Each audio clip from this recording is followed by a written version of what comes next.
Hello, my name is Jamie Gary. I am the owner of UpVision Consulting LLC. We are a full service legal nurse consulting firm. We are also the host of the Attorneys Resource Conference, or as you were hearing it, ARC 2026.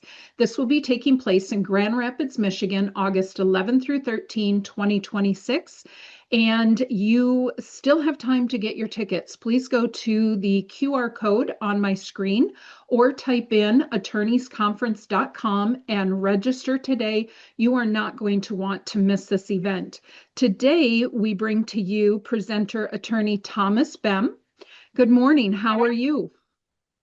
Great, Jamie. How are you? I'm doing wonderfully. I'd love for you to take a moment and introduce yourself to the audience and let them know what kind of work you do.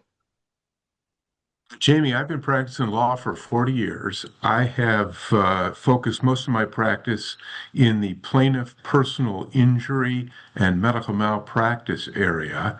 I have also uh, been involved in significant mediations more recently in my career. And so I serve as a facilitative mediator in the area of medical malpractice. That's wonderful. And that is what drew us to extend an invite to you to speak at this year's conference, is your background and your level of knowledge.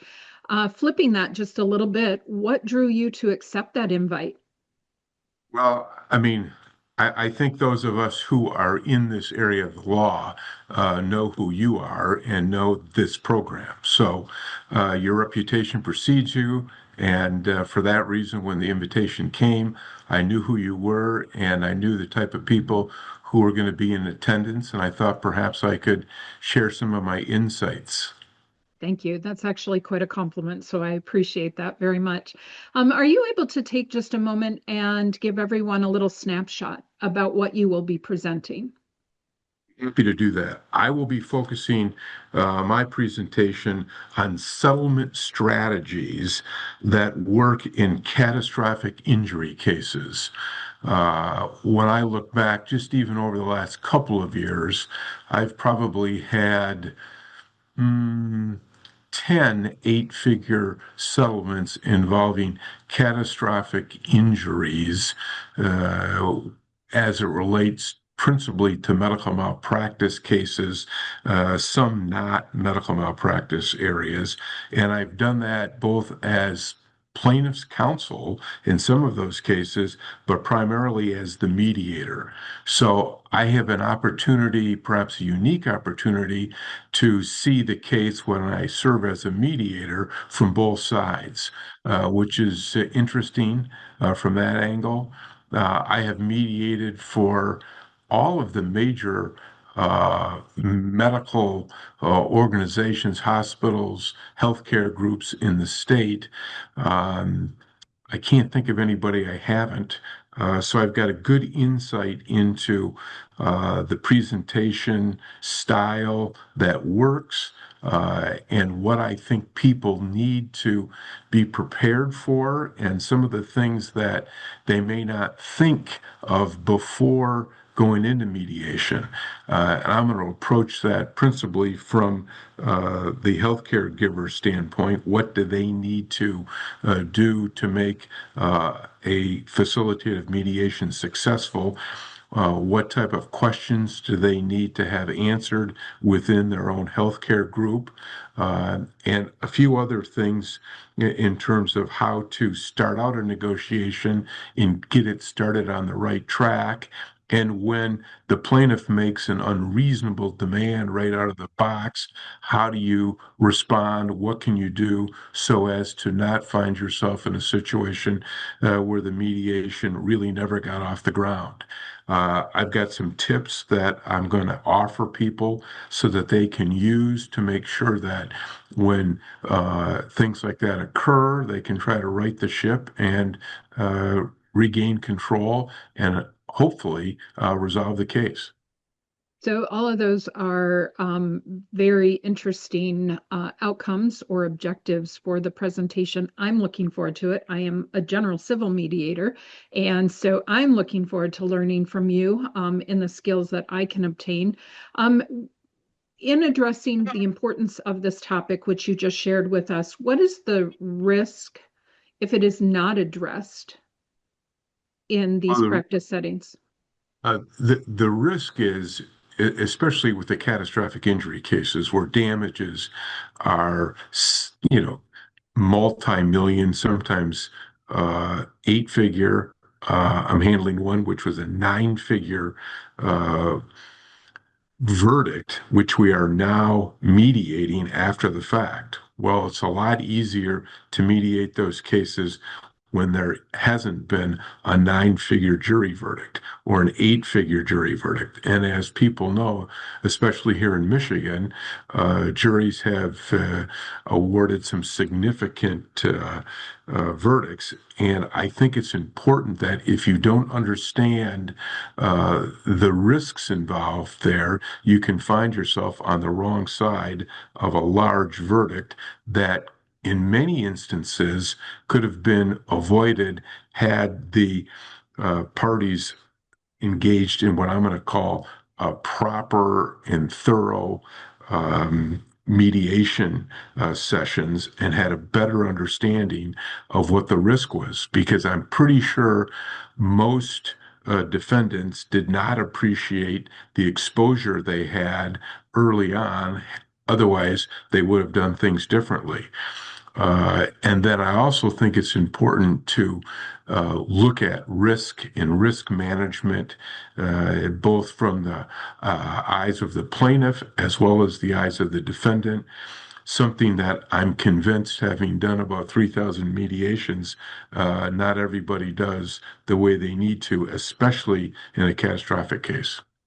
You've done a great job outlining how you want us to do things differently once we hear from you and some of the most misunderstood areas about risk and the importance of learning to negotiate successfully in those mediations. So, who should be in the room? Who do you believe should be in this room to hear your presentation?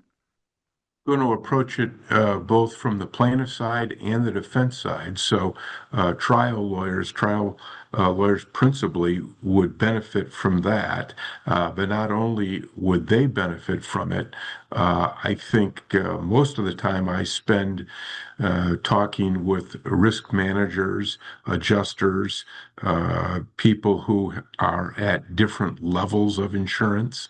There's oftentimes a tower of insurance. So anybody who is involved in that aspect of trying to resolve these catastrophic cases would benefit. I just settled a case last week for eight figures, a significant eight-figure quadriplegic case, and we had six layers of coverage. And how do you manage that? How does one layer work against another layer? We'll talk a little bit about that as well. But at the start, like anything, it's important, Jamie, for those people to be properly prepared.